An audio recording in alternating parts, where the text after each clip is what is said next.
Rasulullah Shallallahu Alaihi Wasallam pernah berkisah tentang dua orang bersaudara dari kalangan Bani Israel.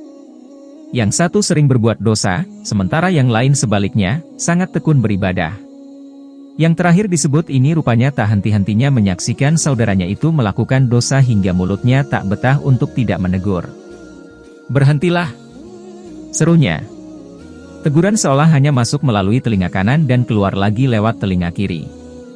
Perbuatan dosa berlanjut dan sekali lagi tak luput dari mata saudaranya yang rajin beribadah. "Berhentilah!" serunya kembali. Si pendosa lantas berucap, "Tinggalkan aku bersama Tuhanku. Apakah kau diutus untuk mengawasiku?" Saudara yang ahli ibadah pun menimpali, "Demi Allah, Allah tidak akan mengampunimu. Allah tidak akan memasukkanmu ke surga." Kisah ini tertuang dalam sebuah hadis syahih yang diriwayatkan Abu Daud dan Ahmad. Di ujung, hadits tersebut melanjutkan, tatkala keduanya meninggal dunia, keduanya pun dikumpulkan di hadapan Allah Subhanahu wa Ta'ala. Kepada yang sungguh-sungguh beribadah, Allah mengatakan, "Apakah kau telah mengetahui tentangku? Apakah kau sudah memiliki kemampuan atas apa yang ada dalam genggamanku?" Drama keduanya pun berlanjut dengan akhir yang mengejutkan. "Pergi dan masuklah ke surga dengan rahmatku," kata Allah kepada si pendosa. Sementara kepada ahli ibadah, Allah mengatakan, "Wahai malaikat, giringlah ia menuju neraka." Kisah di tersebut menyiratkan pesan kepada kita untuk tidak merasa paling benar untuk hal-hal yang sesungguhnya menjadi hak prerogatif Allah. Tentu beribadah dan meyakini kebenaran adalah hal yang utama. Tapi menjadi keliru tatkala sikap tersebut dihinggapi takabur dengan menghakimi pihak lain, apakah ia bahagia atau celaka di akhirat kelak. Sebuah kata bijak menyebutkan, perbuatan dosa yang membuatmu menyesal jauh lebih baik ketimbang beribadah yang disertai rasa ujub.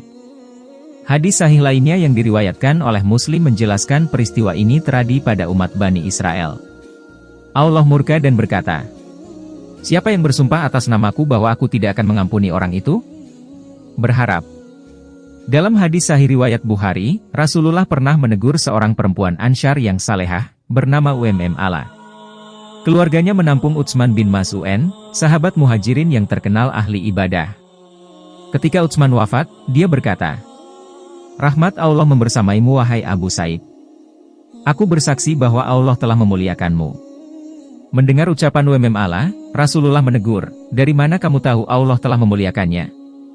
Allah kemudian menjelaskan bahwa orang boleh saja berharap seseorang diliputi kebaikan atau husnul khatimah karena rekam jejak perbuatannya. Tetapi, dia tidak boleh memastikan nasibnya karena itu otoritas Allah. Berharap dan mendoakan boleh, memastikan tidak boleh. Seandainya Ala berkata, "Aku bersaksi kamu orang baik," tanpa mencatut otoritas Allah dan memastikan nasibnya, mungkin Rasulullah tidak akan menegurnya. Rasulullah kemudian mengajarkan prinsip tauhid tingkat tinggi dan bersabda, "Aku ini Rasulullah dan demi Allah aku juga tidak tahu nasibku." Ini tentu saja pelajaran bagi umatnya, karena Rasulullah telah dijamin oleh Allah. Pelajaran yang sama disampaikan Rasulullah dalam sabdanya, "Tidaklah seseorang di antara kalian yang selamat karena amalnya." Sahabat bertanya, "Tidak juga engkau wahai Rasulullah?" Nabi menjawab, "Tidak juga aku, tanpa rahmat Allah menyelimutiku." Hadis riwayat Bukhari Muslim. Hendaknya disadari bahwa nasib manusia semua ada di tangan Allah, bukan di yang lain. Allah bahkan telah mengingatkan Nabi Muhammad Shallallahu Alaihi Wasallam. Tak ada sedikit pun wewenangmu dalam urusan mereka itu apakah Allah menerima tobat mereka atau mengazab mereka. Quran Surah Ali Imran 3 ayat 128.